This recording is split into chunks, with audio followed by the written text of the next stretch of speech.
Welcome to the Speak with People podcast, where we believe that healthy communication is the key to unlocking your leadership potential. We are the go-to resource for leaders looking to greatly improve their communication skills, whether it's one-on-one interactions, team settings, public speaking, or digital communication. By improving these skills, leaders can create stronger connections and drive positive change within their organizations. Each and every episode, we sit down with experts from various fields from around the world, just like you're grabbing a coffee with them, to dive into real practical conversations. Our goal is to help you transform your communication skills so you can lead more effectively, build stronger relationships, and make a lasting impact. So go grab your favorite drink, settle in, and let's learn together. Well, what if the success you've been chasing isn't actually yours? What if you spent years checking all the right boxes only to realize you still feel unfulfilled? Well, welcome to the Speak to People podcast. I'm your host, Jason Raitz. Today, we're diving into the truth about success, how to define it, how to own it, how to break free from the expectations holding you back. And I absolutely cannot wait for this episode. It's something that, as a young business owner, I am not young, but my business am young. I think about this all the time. What is success for our business? How come we're not further down the road? Me personally, how am I not further down the road? Well, I am so honored to interview Kayla Logue. She's a best-selling author, motivational speaker. Her book, Always Squeezing Lemons, challenges us to take radical self-accountability and reshape our path to success. Ooh, I cannot wait for this conversation. Kayla, thank you so much for being on the podcast. Welcome. Thank you so much for having me. I'm excited to be here. This is amazing. Well, hey, before we hop in, we talk about this topic, we talk about all of that. Let's just let our listeners get to know you a little bit more, who you are, what you do, kind of what's got you to this place that you're at now. Yeah, so I'm based in Lake Norman, outside of Charlotte, North Carolina, and I have a best-selling book. I am a motivational speaker. I also have founded a nonprofit called Move Into Words. It's really all about cultivating a community for young professionals to thrive physically and mentally. And then I am also a multi-unit franchise owner of Jet Set Pilates. So everything I'm doing is in the health and wellness space, and really bettering people to be the best versions of themselves, while also myself each day growing and becoming the best version of myself too. So it's really fun. I enjoy that. I love the beach. I love to work out. I love coffee. I'm pretty easy to please when it comes down to stuff like that. So Well, I like food. I love it. I love the steps that you've taken in your drive, and it's getting to know you from afar. It's been inspiring because it's been awesome to kind of see how you've grown your business and your platform. You'd probably love Tampa then, because we have lots of beaches. So Oh yeah, I know. When you say you're from Tampa, every time somebody lives at the beach, I'm like, ugh, soon, soon, it's soon. we're like 23 miles from Clearwater Beach, kind of the big hip touristy spot. 23 miles equates to, yesterday we went because our youngest is homeschooled, so we took him to the beach. And it was an hour 24 for 23 miles. I was like, ooh, that Jeez. was a long time. That It is was a worth it, long but time for 20. Yeah, it's always worth it. But that is actually quite a stretch for 23 miles. yeah, I was like, okay, yeah. Seems like, more and more people are moving to Tampa. They love the sun, and Can't it's blame like that them. in either side of the state. So, it's just something we put up with. Can't blame them. Yeah, can't blame them. So I'm so curious. I'm not super great with TikTok, social media. I do the best I can, inspire people to choose healthy communication. But now, right, all the TikTok videos, it's all the rave is the day in the life. Come with me for my workout. I guess I should have done more guest research. But do you do all of those kind of videos, or are your videos around a different topic or a different idea? It's funny because the Pilates studios are newer. We're just starting from construction with the first one. We're working on the second one. I've been in the reformer Pilates space for over 10 years. So, physical activity and stuff like that's always been a big piece of me. But a lot of my platforming with my book has been just in the mindset, personal development space. But because I really am kind of a private person. Like, I don't love constantly videoing and doing all the things all the Yep. time, but I also do live a very interesting and like fun life at the same time. So I've started to try to get a little bit better at doing that. And then once we have the studios, I'll have a lot more platform to be able to create more content and, really make more of the day in the life. But I'm doing some of it. It's more of kind of getting more used to that piece of it, but there's a lot of cool content, a lot of just, experience and knowledge that I have that I know I can share and add value, even on, that entrepreneurial business mindset stuff as well. Mm. Well, I love that. So why do you think so many people chase success, and then they, maybe if they get closer, they get there, they don't truly feel fulfilled? Like, where do you think sometimes the breakdown is on that? And I found myself in this in different situations, but I think a lot of times we're just looking at the top and looking at Mm. the mountaintop rather than enjoying the process and the journey along the way. So we're skipping everything that it requires of you to get to that, threshold and really seek that reward. And then when you get the reward and you're like, it feels good, but it doesn't feel the same way as I expected. And it's because we're only looking at that big win. We're not celebrating the small wins along the way. Mm. And we're also not really enjoying the journey. And what I found a lot of the times is when that's happened to me, it's, I'm achieving these great things, but it's more surface level and it's not stuff that's really moving me towards my purpose or fulfilling what really does drive me daily, like what I'm really passionate about, what I truly value. And like a good example is I've worked in real estate for the past 4 years and I was very successful. I won top sales producer the first year, like my first full rookie year. No one ever has done it in the Mm. history of the land development business. And it was really cool. And I worked my freaking butt off to get there. But I wasn't enjoying the journey. It was just chaotic and I didn't have time for the things I valued. I didn't work out as much. I didn't see my family as much. I didn't see my friends as much. And, when I won that top sales producer title, I won the Rolex. It was awesome. It was very cool. But I also didn't feel the same fulfillment as I felt when somebody that I didn't know from, wherever it was in Texas or just different places across the country that's reached out and said, "Hey, your book changed my life." Mm. So it's just that different type. And like, I enjoyed the journey, even though it was really hard to write a book, and like that reward, it's different. And when there's purpose and real passion behind it, I think that's the big difference of like what success really means and why it's so important to define what it means on your terms. Wow. Wow. Well, you way to kick off the episode with like kind of a master class here. Uh, I've, As I've got, quickly as I can summarize it all. no, I mean, holy cow. I've got like four different angles that I want to pick your brain on, because you just hit on so many amazingly deep areas for our leadership. You talked about, celebrating the small wins, not, losing over them. Talk to us for a second about your journey to write a book. Did it come easy? Was it a difficult journey? I mean, and then getting to kind of a best-selling I mean, wow. Like what was that journey like, and what were some of those difficult, hill moments, ups and downs? Yeah, I think fortunately and also unfortunately, I go into things really naive and also very confident. So I'm like, this is going to be great. I'm going to write a book. It's going to be awesome. I don't know what I'm doing, but I'm going to figure it out. And that's really how I start just about anything.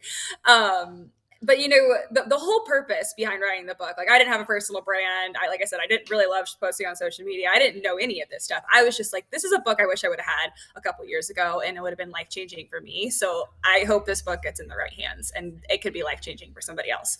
And at that time I had a lot of healing I still needed to work on. So really writing the book through the entire process really helped me uncover a lot of deeper stuff that really unfolded into the pages of the book, which Mm. ultimately is very valuable for readers. So yeah, people say, writing a book's gonna be the hardest thing you ever do. And it definitely is. And it's just like, especially my book, because it's very raw, it's very vulnerable, it's very relatable. The whole purpose of it is to add value to other people's lives.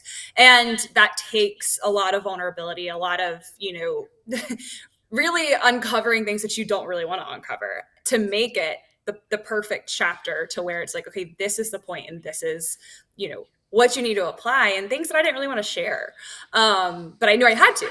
So it was definitely a roller coaster, but I learned so much along the way, not only just in terms of writing it on paper and sharing it in my story, but also marketing, relationships, and just so many different aspects of the brand, and narrowing down, I know I have a strong voice. I know I have something to say. I know I have impact to make, and really being able to fine tune that through that process has been really cool and unique. And it still continues to grow and evolve.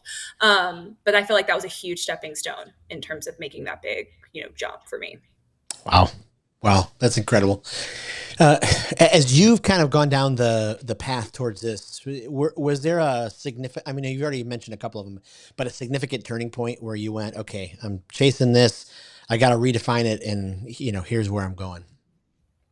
Yeah, it's crazy because I was just talking to my partner about this the other day, and I mean, this all first started like if you read my book, I first start the book of in 2020, COVID hit. I completely started over. I got a divorce. I left with $900, and I was like, I don't Oof. have a job. We're in the middle of a shutdown, and I have no idea what I'm doing with my life, but I'll figure it out. And so the person that was in that moment, and the person even when I started writing my book is completely different. And the person I am from when I wrote my book to today is completely different. And it's just been, 4, almost 5 years of just intense growth and really, going hard into believing in like the purpose of like what I really want and why I really want it. So that transformation has been really cool. But at the same time, it's been a lot. But I guess with kind of that starting over point was then, and then now I feel like I'm kind of rebirthing again and restarting over as we're starting these businesses and everything along those lines too. So I guess with like even this message, like it's never too late to redefine and reshape like what success looks like and continue to allow it to evolve. Wow. Wow. And I think I answered your question there. I was like kind of going a little It's bit off great. track. It's No, like it's I think I answered it. no, it's absolutely great. It was incredible. You talk about radical self accountability. Like, what is? Ooh, people they hear that word accountability and they're like, ooh, ooh, like that's fine for you. Leave it over there. But talk to us about that. What does that mean? Why is it essential for us as leaders, as human beings? So, I mean, it's first off a key to its self-awareness. And Mm, we all have the capability of self-awareness. Whether we choose to exercise it or not is our decision. wow. And, the subtitle of my book is Taking Responsibility to Define Your Own Success. And really that is that radical responsibility mindset approach. But in one sentence, if I could summarize it even a little bit more of kind of like that punchier hit, it's when you realize you can be the cause, problem, and solution for everything in your life, your world changes. And it really does allow you to, one, kind of limit the chaos, because a lot of the times things that stress us out or give us anxiety or we're worried about is far out of our control. We can't control it. But when we actually do take every single situation that we are worried about or we're stressed out about or freaking out about, and we think, okay, we take that step back. What can I control? And you're like, okay, well, this is what I can do. Yep. That I can't do. And it really does like limit the chaos in the sense. But that radical responsibility mindset approach, it makes life easier. It's hard at first, especially if you're not used to it, but it definitely just makes life a lot more simple. Right. Right. Then sort of just kind of living with maybe no boundaries or no, thinking through some of those kind of things, just going, yeah, I'll worry about it tomorrow. And then you get to tomorrow and you're like, I'll worry about it tomorrow. And then, a few months goes on, you feel like you're in a hole. And so that accountability provides that safety. Yep. So important. So important. I love that. Okay, so talk to us about journaling. A lot of leaders they go back and forth. I'm a journal person. That's why I look down from time to time during the interviews. I'm taking notes as we're talking. Uh, but then even for my own self, like with my kids, I've tried to journal. I'm not like an everyday dear journal. It's so nice to see you. Not quite there, but trying to leave something that when I'm gone, my kids will find and go, oh wow, this is a peek into my dad's life. But talk to us just about the power of journaling. Where does it play in our personal growth and our clarity? Would love to know your thoughts on that. Yeah, absolutely. I mean, I think a lot of people are either they journal or they don't, or they're just like, I'm not going to do it. And I was one of the people that was like, I don't do this. I think it's stupid. Like, what do I need a journal for? Like, this is a long overdue diary. This isn't going to help me.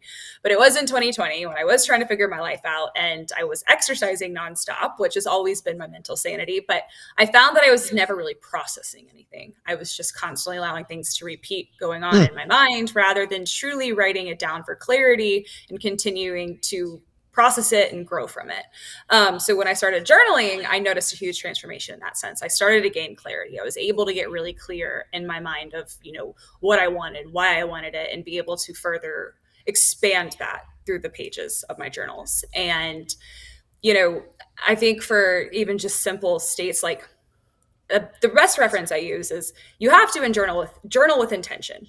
If you go to the gym and you just stand there, you don't get anything out of it, right? It's the same thing as if you start writing on paper and you're not doing it with intention. If you're not actually wanting to be honest with yourself, if you're not trying to truly get to the core of what's bothering you or like what you want to uncover or what you really believe, then you're not going to get anything out of it. It's going to mean nothing. There's no point in doing it. There's no point in me driving to the gym if I'm just going to stand there. So journaling with intention and being honest and vulnerable with yourself is the key. You know, there's prompts you can do. You can just brain dump. It really doesn't matter. It doesn't matter. None of that matters if you're not willing to be honest and intentional with it. So I think that's the biggest key to journaling. Wow. Well, wouldn't it be great though if we could go to the gym and just stand there and, Tell things would me, just it'd be happen. awesome, right? Like, all right, I burned 800 calories just by being here and talking. I would be very, very, very skinny if it was just talking. Right. I can remember years ago, I'm aging myself here, but 20 some plus years ago, I got invited to do this thing called CrossFit. And at that Oh time, it yeah. was like, what is this? And it ended up being the trainer of the Detroit Red Wings. And I was living in Detroit and I thought, this is really cool. And then I never thought it was cool after the things that he made us do. Yeah, that doesn't sound. I did CrossFit for so many years, actually. My dad, I got into it because my dad was in Afghanistan for 4 years, and he Oh, was wow. training with the MARSOCs and the Navy SEALs, and he left, and he was a little overweight, and he was a project manager over there. And then he came back, and he had warrior abs. I was like, wait, what just happened to you? And like, I mean, he had an Under Armour shirt, and I was like touching his abs. I was like, this is insane. And so I was like, I need to do this. And so that's how I got into CrossFit. But Wow. obviously over there, there's nothing to do besides work Right. and work out. So it was a little bit different, you know? But yeah, it was crazy. So Well, I definitely love the feeling of accomplishment. I mean, after throwing up a few times, after all of that, you finish flipping the tires or jumping on the boxes or doing the burpees or the bear crawls. You get done and you're like, okay, I can handle a lot more than I think I can. oh, for sure. Yeah, I love that. Okay, I don't want to ask you to go, more vulnerable than you want to, but you've referred to 2020 a few times. You referred to starting over. I think sometimes people see success, what they perceive as a successful person, and they go, "Oh yeah, okay." I heard that one line about, yeah, 2020 was tough, had to start over, but they didn't do the daily walk. Were there moments as you were starting over where it was just this all out, you know, life sucks, what is happening right now, painful moment, or was it just a, what, I'm gonna figure this out, climb up the hill, put my head to the ground? I mean, nothing about it was easy. And I mean, even now, like, my job that I was making a ton of money at, I'm no longer there. I'm starting new businesses and stuff. And it's kind of a completely like restart phase. But, at that time, I was very confused. I, left a life I knew for 10 years. I had no job. I mean, COVID was weird for everybody in the whole world, Yep. so it was a lot of unknown. And by all means, I feel like I have a pretty high pain tolerance. And I also have just, being an athlete my whole life and the way I was raised, I really have kind of always not naturally, but been trained with like that radical responsibility mindset approach. Like if I'm making a decision, like I'm going to stick to it and I'm going to figure it out. There's really no other option.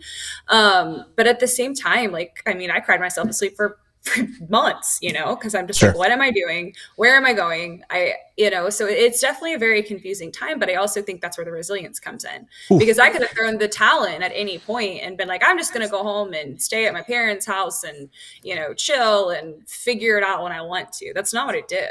The whole time I was working and working on myself.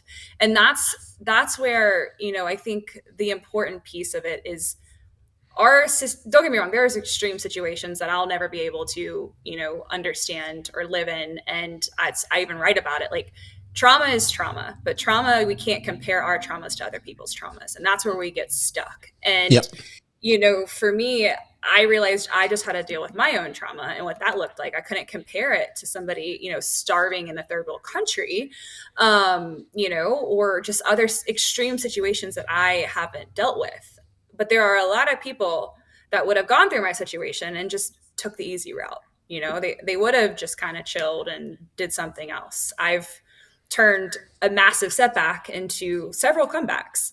And so I think that's more of the approach of that I take. I never played the victim role. I never felt sorry for myself. I didn't let other people feel sorry for me. And I don't want people to feel sorry for me. I just want to be an example that any setback you can turn into a comeback, but you have to be willing to do it. No one's going to do it for you. You're going to have fans, but you can't expect them. You're your biggest fan, and you're responsible for that. So, I think that's more of kind of the approach that I've always taken with it. And, if somebody wants to, turn their nose up, it wasn't that bad. Okay, well, I mean, you clearly don't have enough in your life going on to where you're judging mine. So that's my my approach with it. And ultimately, like, I know everything that I'm doing, even now, that has over the past 5 years, the growth that I've had, the mistakes I've made, and what I'm doing now is only working to lead not only a better life for myself, but for everyone around me. And I don't know a more fulfilling life than that. So Wow, that's incredible. The feeling sorry for yourself, trying to climb out of that mindset where, I keep trying and I keep failing, or I keep, it's just so important to be able to have that. What are some of the biggest mindset shifts people need to make to embrace where they want to go? I mean, you just kind of walked us through some of that, but specifically some mind shifts where it's like, okay, if I'm going to move from here to there, what are some things that I've got to make sure I'm thinking about dwelling on? I think two important things. One is that just like success, failure is subjective. And we a lot of the times are scared of negative outcomes, right? And we're scared of failure. So we just stay complacent and we stay where we're at to avoid that discomfort or that opportunity to screw up, right? We frame that as, failure, when really, like, any sort of failure is just an opportunity for a learning lesson. It's a mistake to be made. On the other side of success is failure. So you have to fail in order to do that. And also, fear is anxiety of the future a lot of the time, right? Oof. And what really meaning we're scared of something that hasn't even happened yet. We're scared of an outcome, again, that negative outcome that's not real. And that's holding us back. And so really kind of throttling yourself into that discomfort of the unknown. It sucks at first, but then once you do it and you see the results and the way you feel, it does continue to build that momentum. And you find yourself leading a life with a lot more purpose, even though it's scary, even though it's confusing. And a lot of the times, like, it might not make sense, but it's going to feel right. And I think that's super, super important to lean into that gut intuition. And I say a lot of us have our blinders on, we're just narrow, straight head, just going through, same monotonous days. But really, in the back of our mind, we're wanting so much more. And we're just constantly ignoring that because it's easier to keep those blinders on. So, take the blinders off. Open your view. It's a beautiful opportunity. But again, you have to be willing to do it. And that's where a lot of people get stuck. They're scared of the change. They're scared of the unknown. And they're fearful of failure, when really failure is sometimes the greatest experiences that you'll ever have the opportunity to live through. Wow. Whew. Where do we go from that? Jeez almighty. I said I'm trying to, like, summarize these things and, as quick as I can. No, that's absolutely fantastic. And just, knowing your story and is so encouraging. We talked a little bit about self-accountability. How important is it to have some voices in your life that know you, that know the path, that knows where you want to go, who are also keeping you accountable? So important. I mean, I say it often, as you get older too, your circle does grow smaller, and you appreciate that. You want the people that are close to you. You definitely don't, like, I don't seek validation at all from anybody. Obviously I'm a very, like, friendly person. I love to interact with people, but the people I really allow close to me is extremely limited at this point. But I mean, if it wasn't for my family, if it wasn't for my close friends, and those have even transitioned over the years, the transitions and the growth and the process that I've gone through over the past 5 years be would have been a lot more challenging. And I honestly don't know if I wasn't, if I didn't have the upbringing I had. Like, I know I was dealt a fortunate hand with, my family. I mean, all of our families have crazy stuff. Sure. There's always issues, but at the same time, they did raise me to be very strong, very independent, and they always told me, dream big, you'll accomplish your dreams, just keep your mind to it. And so, I was raised with those fundamentals. And I also believe that alone, that type of resilience, I've seen it through my parents, through their actions. I think that alone really helped me too. But their love, their support, again, close friends, find people and lean on them and ask them, for accountability. I think that goes a long way too. Oh, I love that. You talk about family. It's something I try to never take for granted because same way, crazy loving parents, super supportive, always there, encouraging, taught resilience, all that kind of stuff. And then you grow older and you start talking to people and you're like, oh, wait a minute. You think I'm weird because I have a great relationship with my parents. This is like, doesn't everybody, and you wake up one day and you're Yeah. like, wow, we really were blessed to have that kind of childhood, that even now as an adult, I can still go back to my parents, Yeah. is, It's so just true. so incredibly important. Was there something super unexpected that came out of writing your book or publishing it, or the process that you just never saw coming? Like, wow, that's a pretty amazing thing that happened. Never saw that coming. I didn't realize how much I needed that book for myself, and it was such an interesting healing process, Yep. and definitely expedited an extremely expedited growth journey. And again, even, obviously writing a book and journaling are extremely different, but at the same time, as I was very vulnerable with the pages. I put every story out there that I knew, reflecting on who I would hope this would reach and be in the hands of, Mm, what they needed to truly hear. Maybe they didn't want to hear it, but I knew they needed to hear it. And so, they always say the best person you can help is the past version of yourself. And I knew I could do that, but I knew it required a lot of me. And I didn't realize how much it required of me until I did it. And then after it, like, it was, I can't even explain the emotions, the feelings, it was crazy. And then after it was done, and I remember after my book launch party, I didn't want to write for a long time. Like, it took me, like, I don't know what else to write. I'm done. Like, I need a break. I don't want to read a book. I don't want to write a book. And it really, and also, I mean, anytime you're working towards a really big goal and there's like a big release and you're excited, like, you kind of get a little bit burnt out. yep. And there was about 2 months where I was like, if I was just on a beach doing absolutely nothing for 2 months, I would have been fine with that, which is not how I operate. Like, I'm like, let's go, let's do this. And Yes. I was burnt out. So I actually really didn't expect that. Like, I've never felt that type of Yep. just, you know. So it was cool. But I also have really enjoyed hearing, some stories from people about reading my book that I wouldn't have expected either. How much it really helped them, and that's what you write it for, especially a Yeah. book like that. Like, you want to hear how it impacts people, even if it's in the smallest way. So that's been really cool too. So, talk to us, fellow about to be authors. So, I've got my book. I just finished writing about a month ago. We're planning to Congrats. thank you, launch for the fall. We've got other people listening that are in the process of writing. What was for you? Maybe some nitty gritty of, like, your launch plan. What was some of the things that really helped, get the book out there that you felt was like, oh, you got to make sure you do this. Yeah, I mean, of course, social media. I mean, make videos, talk about it. I did a book trailer, which was really fun and really cool. I had a really creative idea for it, and it came to life really well. It was worth the money because it's something that I can also look back on and see too. Yep. Um, you know, I also think, like, I mean, talking about it as much as possible, and I think giving enough away to where people are intrigued, but not enough to where, like, you were telling them the full story. So almost give away more than you would want to. Yeah. That was kind of a big thing. I also was able to generate a lot of signups by doing my introduction and first chapter free on my newsletter. So it's like, sign up for my newsletter, get the first full, introduction chapter for free. That was super helpful to generate more people and excitement there. Obviously, podcast also really worked well. I enjoyed being able, because even, if the podcast you're on doesn't necessarily reach the people you're trying to reach, using the clips and repurposing them and you talking about them is always super great.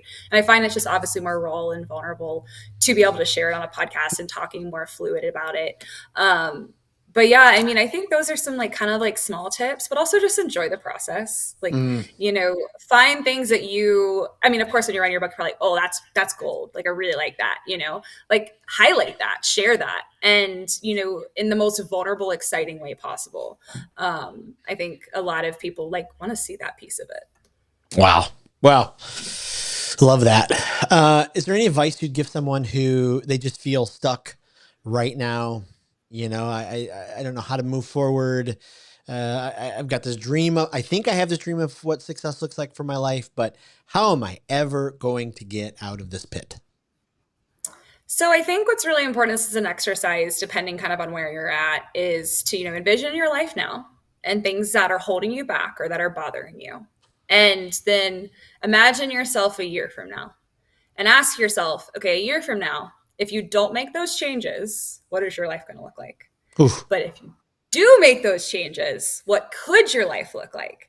And if you get really intentional with that exercise and start, diving into the specifics and nitty gritties, one, it allows you, a year's not far, especially the way time goes by, if you really think about it. But it allows you to get a little bit more specific and doesn't make you think so far in advance about the overarching goal that it allows you to almost narrow down to those like smaller little pieces, those smaller little steps that will actually become tangible. And then you can just start. So I think kind of reframing that and also, just not thinking about the too big of a picture and just starting small, but also imagining what change looks like and also realizing that like stagnation is significantly more uncomfortable than failure. Ooh, that is powerful. What a great way to bring a close to this incredible conversation. Before I do let you go, though, let me ask you, we're building this online communication library. So for our listeners to be able to go get new ideas, spark some transformation. Is there a speaker for you? Every time you hear the speaker, you just think, oh my goodness, they fill up my bucket. They check all the boxes off. I have to tell other people about this speaker. Is there someone like that you would recommend? Oh gosh. I mean, I listen to like kind of more podcasts and audiobooks than necessarily like just overall speakers. I mean, of course, like Tony Robbins is like a huge guy. So, I mean, he's cool. He's great. But I know there's a lot more like very specific speakers that are really awesome. I mean, I guess I could also definitely give like a audiobook that was life-changing for me. It's called The Gap and the Gain. And I've always, especially I think in entrepreneurs, like we struggle to give ourselves credit. That audiobook hands down completely reframed the way I give myself credit. Wow. So that I think that's a huge, and I think every entrepreneur should listen to The Gap and the Gain. It was super impactful for me. I love it. We'll put that in the show notes and in the Facebook group. You just talked about podcasts. Is there one or two that you keep going back to, either guilty pleasure or development, that you just keep listening to that you're like, I got to tell more people about this podcast? I mean, I love Joe Rogan because they're just fun and they're exciting. I'm trying to think I forget that I'm blanking on the title of this one, but I do really, really like for personal development. I'll have to message you because I'll have to look it up because I do really, really like it. For Rogan's, do you listen to them in chunks? Because I find myself, I'm like, okay, in a drive, I can listen to a chunk over here. On a walk, I can listen to a chunk. Yeah. Yeah, I do. And I always like, I'll scroll through the guests and it kind of depends on like the mood I'm in. And I'm like, okay, this is a good one for the day or this one. And it makes a drive go by much faster. And I love how dynamic it is because there's like some really good, like interesting topics that they discuss. And then also it's just like complete BS. And I'm like, okay, it's like comical relief while also like very informative. So I really appreciate that aspect of it. Yeah. Who would have thought? I mean, 10 years ago, nobody would have guessed that Joe Rogan would have been one of the, biggest podcast. Yeah. It's just amazing. And then lastly, you run into a good friend. They're hopping on a boat and they're going to a desert island and they're like, I can only bring one book with me. What's the book that you send with them? Oh, on a desert island. Gosh, I'll give them my book. Got some journal prompts in there. Perfect.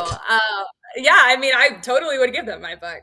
But I think it's a desert island is different. But ultimately, and I'm sure many people have read this book with the Atomic Habits, it's Oh just yeah. such an amazing book for just practical, straightforward, like true life advice you can take and apply on a universal level. So Boy, I love that. I love that. Okay. Tell our listeners where they can find you online. How do they find more information about you? Where do they go?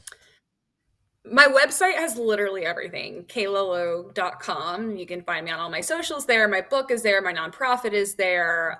Speaking stuff's there. Podcast, like literally anything and everything is hosted there. You can email me there. You can message me on Instagram, LinkedIn, anything. I love responding to messages. I love it. And we'll make sure we put that in the show notes.